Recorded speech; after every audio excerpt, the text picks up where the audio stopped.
Coming up in the news, we have an update on the Grand LUCAYAN deal. Also, is East End an ideal location for ecotourism? Hear what one local operator has to say. Also, the fight continues to safeguard women and girls from sexual abuse. The Bahamas Tonight, the Northern Edition, starts now. This is the Bahamas Tonight, Northern Edition.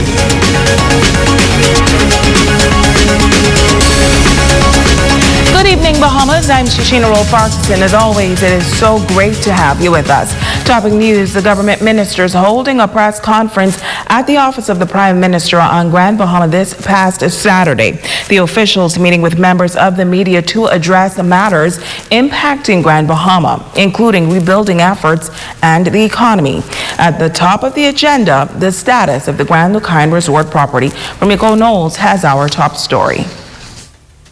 The future of the Grand LUCAYAN Resort property, a major focus of the weekend press conference. The government signed a heads of agreement in March of 2019, but due to the global crisis caused by the COVID-19 pandemic, officials are still reviewing a proposed post-COVID plan by Royal Caribbean and the ITM Group for the sale of the property. Minister Kwesi Thompson says the plan submitted to government is a different arrangement that requires a full assessment. We did do a full assessment of those plans, and we are continuing the process of doing an assessment of those plans.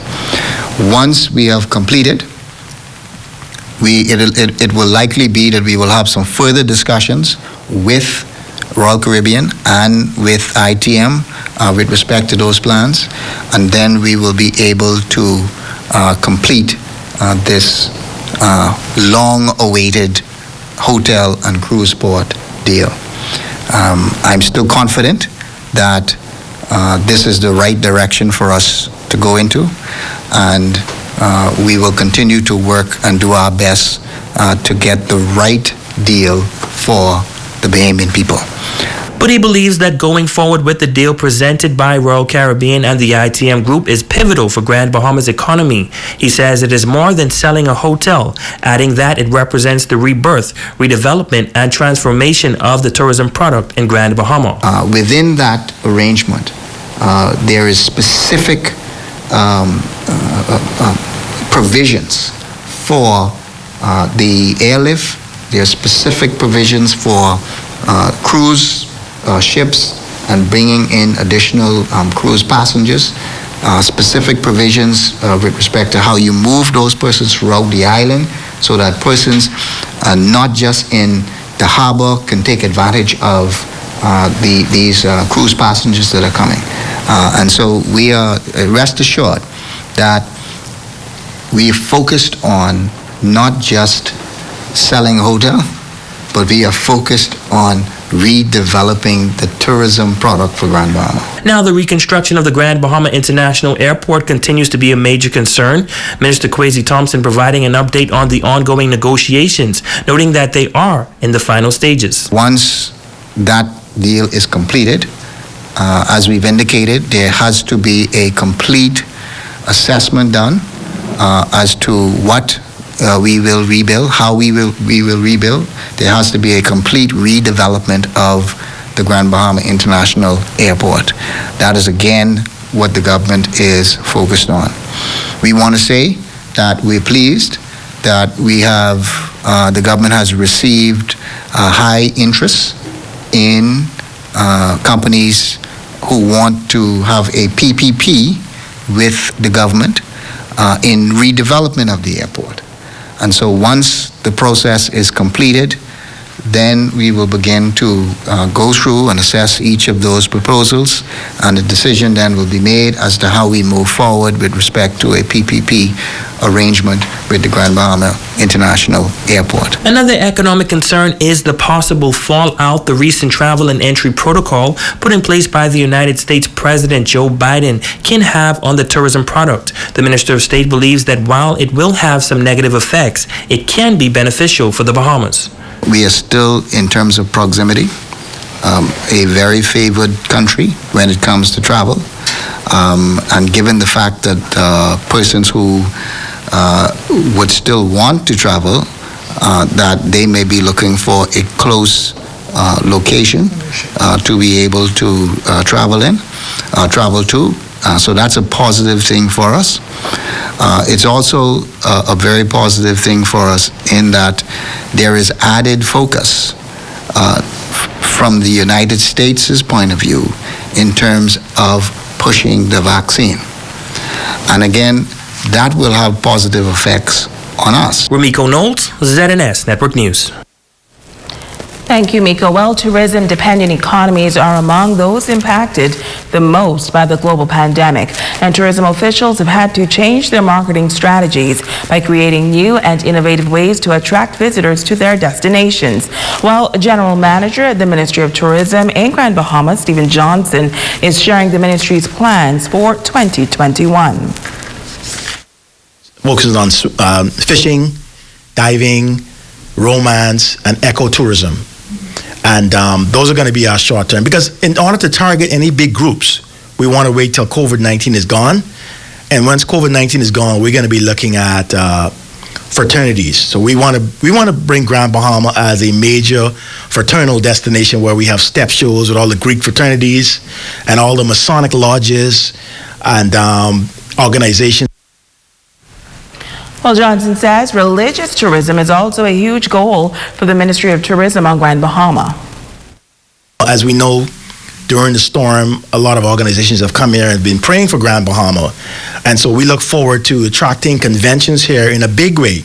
And again, this is after the COVID-19 has passed, where we could attract big groups. So we have a plan in place. We are optimistic. The team here at Tourism is working really hard to come up with new ideas and strategies, keeping in mind that our grandparents and our parents' Grand Bahama is no longer. And so we are attracting a very affluent visitor to Grand Bahama and to the islands of the Bahamas in general. And we're really excited about the various generation gaps coming here and the future of tourism here to the islands of the Bahamas. In other news, the Department of Environmental Planning and Protection, in collaboration with the University of the Bahamas, is collecting information via a survey entitled Residents' Attitudes Towards Ecotourism Development at East Grand Bahama. Ecotourism includes both nature-based and man-made or cultural heritage products and services. For example, lodging, restaurants, bars, shops, tour operators, and car rentals. According to the group, there is an increasing international and domestic consumer demand for quality experiences in natural and cultural environments like East Grand Bahama. Grand Bahama residents are being asked to give their feedback on this topic. For more information, persons can send an email to mingram@debb.gov.bs or vic.nair@ub.edu.ps. Now, the deadline for the survey to be completed is January 26, 2021. And one tour operator says he believes East End is an ideal ecotourism destination. Tonight, in the first of a series of stories on the ecotourism potential in East End, leader of the Blue Green 6-hour tour says the real jewel is the serenity of the East End district. Italia Hall has more.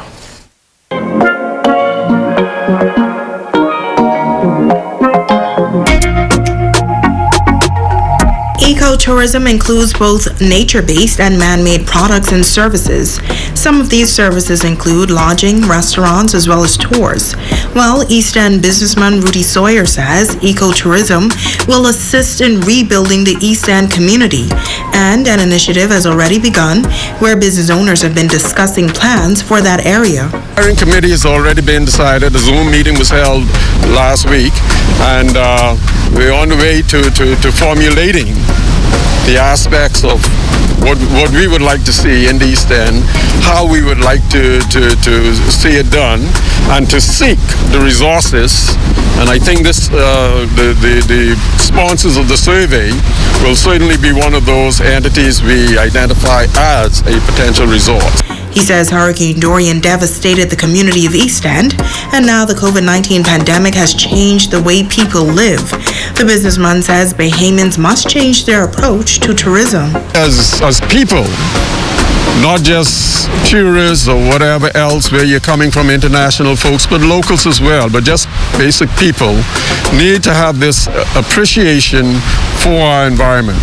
It is certainly being devastated by Dorian out on the east, but I could give all the assurance that nature is really the resilient. It is all it's coming back. In some areas it's a little bit slower than others.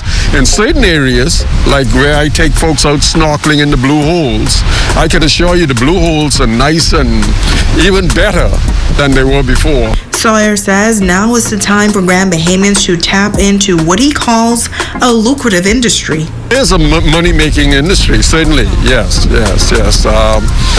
Folks need to have recreation.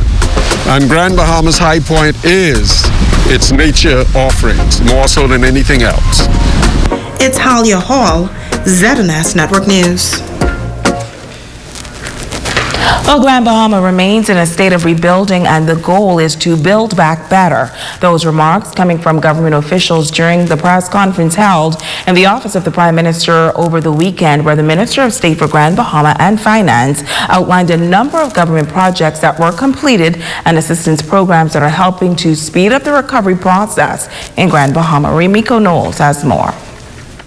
During and after the Minister of State for Grand Bahama and Finance, the Honorable Kwesi Thompson, noting during a press conference in the office of the Prime Minister that in terms of our economy, 2021 will be better than 2020. He says that's not just in reference to Grand Bahama, but the entire Bahamas. However, he says Grand Bahama is in a state of rebuilding and will be in that phase for quite some time. He outlines a number of rebuilding initiatives that were completed by the government.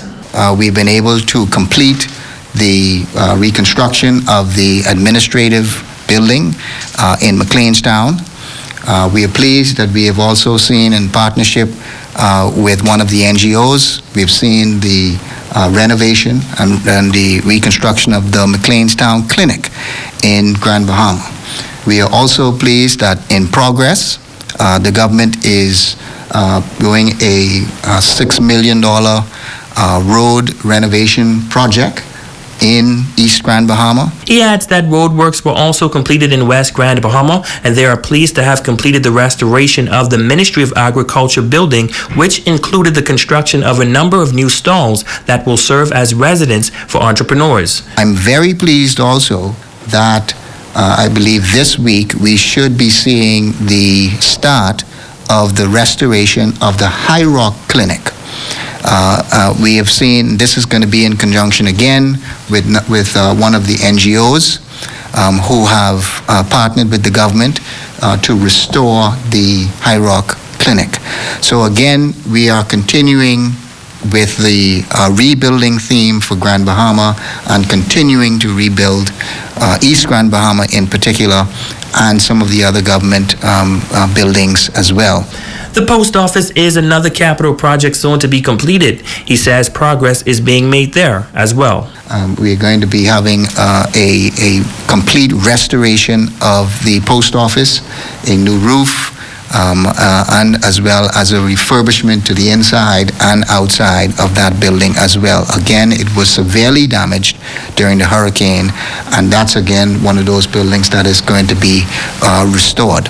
And continuing with restoration, the police station will undergo a complete repainting of its headquarters in Grand Bahama. And in addition to the ongoing projects, Minister Thompson notes that the government will continue to offer the assistance programs and outlined several of them that will continue. We are continuing the work with respect to the Small Business Development Center.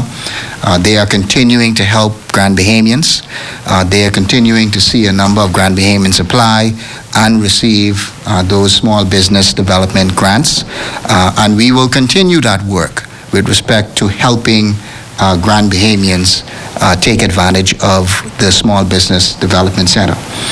The food assistance program that is in Grand Bahama, that also will be continuing as well. And as it relates to the unemployment benefit program, he says they are currently under review and an announcement will be made on whether that program will be extended beyond January 31st. Remiko Knowles, ZNS Network News. Prime Minister, the Most Honorable Dr. Hubert Minnis, giving notice during House of Assembly proceedings today that at the next sitting of the House this coming Wednesday, January 27th, he will move a resolution seeking approval from House members for the COVID-19 emergency orders to be extended until the 23rd day of May 2021. The Prime Minister noting that while the country is doing well in its fight against COVID-19, he stressed that we cannot let our guard down, as it only takes one individual to become affected, and the virus can have a devastating effect in society and places the country in a similar position as our neighbors to the north. Parliament is set to reconvene on Wednesday of this week. Meantime, the Ministry of Health reporting 6 new cases of COVID-19 on Sunday. Of those 6 cases, 1 is in New Providence, 3 in Grand Bahama, and 2 are in the Berry Islands. The country's total number of confirmed cases now stands at 8,133. There are 12 cases hospitalized, 0 in Grand Bahama. No recoveries were reported, and the death toll stands now at 175. Stay with us. We'll be back right after this.